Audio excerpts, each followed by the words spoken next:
Shalom, selamat pagi Bapak, Ibu, dan saudara sekalian. Bersyukur kita masih diberi kesempatan untuk menghirup udara yang segar pagi hari ini. Kita menyadari kita gak akan pernah bisa lewati hari ini tanpa penyertaan Tuhan. Mari kita mendekat kepada Tuhan, menyiapkan hati kita, pikiran kita untuk mendengar suaranya pagi hari ini. Marilah kita bersatu di dalam doa. Bapa di surga, Bapa yang kami sembah di dalam nama Yesus. Pagi hari ini kami mengucap syukur buat berkat Tuhan yang Tuhan siapkan setiap kami. Kami datang hari ini ingin mendengar suara-Mu Tuhan. Berikan kami hikmat, pengertian, urapan-Mu untuk kami bisa mengerti setiap pesan-pesan-Mu pagi hari ini. Tuhan, bicaralah pada kami semua. Kami siap mendengarnya hanya di dalam nama Yesus. Haleluya. Amin. Tema renungan kita hari ini adalah harta dunia atau harta surgawi.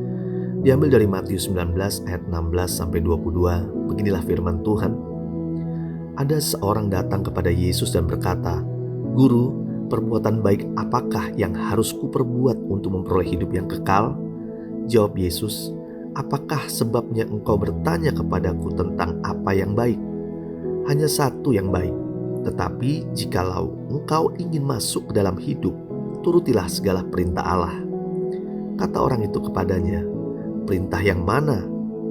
Kata Yesus, "Jangan membunuh, jangan berzina, jangan mencuri, jangan mengucapkan saksi dusta. Hormatilah ayahmu dan ibumu, dan kasihilah sesamamu manusia seperti dirimu sendiri." Kata orang muda itu kepadanya, "Semuanya itu telah kuturuti, apalagi yang masih kurang?"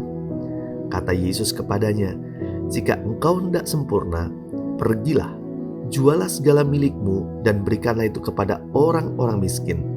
Maka engkau akan beroleh harta di surga. Kemudian datanglah kemari dan ikutlah aku." Ketika orang muda itu mendengar perkataan itu, pergilah ia dengan sedih sebab banyak hartanya.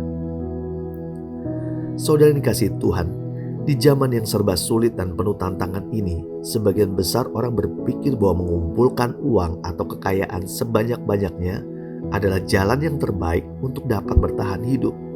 Karena itu, orang tak lagi mempedulikan waktu. Siang dan malam tiada hentinya. Ia bekerja membanting tulang karena apa yang ada dalam pikirannya adalah waktu adalah uang. Adalah perkara yang sukar bagi manusia untuk merasa puas dengan apa yang dimilikinya. Uang dan harta kekayaan sebanyak apapun tidak akan pernah bisa memberikan kepuasan dan kebahagiaan hidup yang sejati.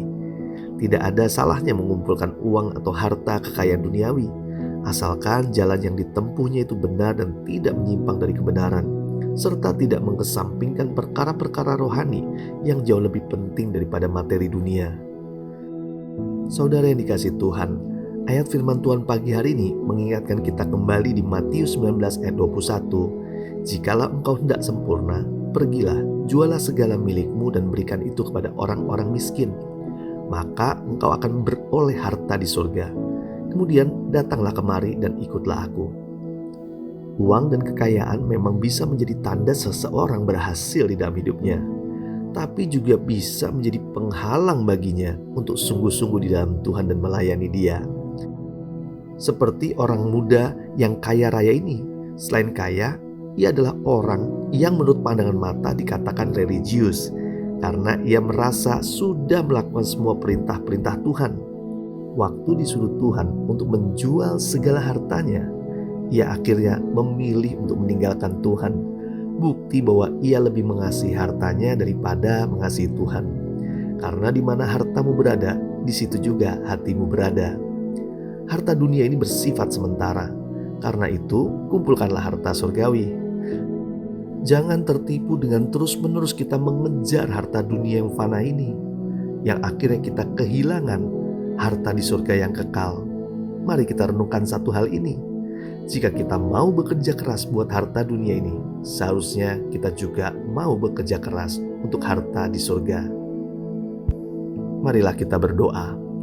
Bapa di surga, kami telah belajar kebenaran-Mu. Kami menyadari bahwa setiap hidup kami butuh bekerja, butuh berusaha. Tapi kami percaya kami tidak hanya harus mengumpulkan harta dunia saja, tapi kami juga harus belajar mengumpulkan harta surgawi, harta yang kekal, untuk kehidupan kami kelak. Tuhan berikan kami hikmat bisa memilih mana hal-hal yang penting yang kami harus kerjakan. Jangan sampai kami akhirnya menjadi salah pilih, bahkan salah langkah, hingga akhirnya kami menghabiskan waktu untuk mengejar harta dunia saja. Terima kasih Tuhan untuk pagi hari ini. Kami juga mau menerima berkat Tuhan. Kiranya berkat secara jasmani, berkat secara rohani kami boleh terima seutuhnya di dalam nama Yesus. Haleluya. Amin. Selamat beraktivitas. Tuhan Yesus memberkati.